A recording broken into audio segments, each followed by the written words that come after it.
ఇంట్లో వాళ్ళకేమో పులుసు ఇష్టము, నాకేమో ఫ్రై ఇష్టము. కానీ ఎయిర్ ఫ్రైయర్ వచ్చినప్పటి నుంచి కూడా ఫ్రై కూడా చేసుకుంటున్నాను ఈజీగా అయితే.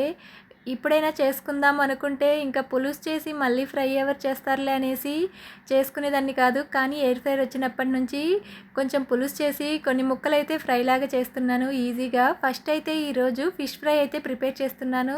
ఫస్ట్ నీట్గా ఫిష్ని అయితే క్లీన్ చేసుకుని అందులో పసుపు, ఉప్పు, కారం ఇవన్నీ కూడా యాడ్ చేశాను. అల్లం వెల్లుల్లి పేస్ట్, ధనియాల పొడి, జీలకర్ర పౌడరు, అలాగే మిరియాల పౌడర్ ఇవన్నీ యాడ్ చేసి లైట్గా కార్న్ఫ్లోర్ కూడా యాడ్ చేశాను. కలిపేసి ఒక హాఫ్ అన్ అవర్ అయితే పక్కన పెట్టేసిన తర్వాత ఎయిర్ ఫ్రైయర్లో అయితే పెట్టేశాను. ఆయిల్ అయితే యూజ్ చేయలేదు. నా ఆత్రం అక్క తొందరగా చేతితోటి తిప్పుదాం అనుకున్నాను కానీ కాలిపోతుంది. ఇంకా నెక్స్ట్ టైం అయితే స్పూన్ తోటి తిప్పేశాను. చూసారా చక్కగా ఫ్రై అయిపోయాయి ఆయిల్ లేకుండా. నాకు ఈ ఫిష్ ఫ్రై కంటే కూడా చికెన్ ఫ్రై అలాగే క్రిస్పీ కార్న్స్ ఇలాంటివి అయితే చాలా బాగా నచ్చాయి ఈ ఎయిర్ ఫ్రైయర్లో. థ్యాంక్ యూ సో మచ్ అండి. ఫిష్ ఫ్రై కూడా బాగానే ఉంది. Thank you.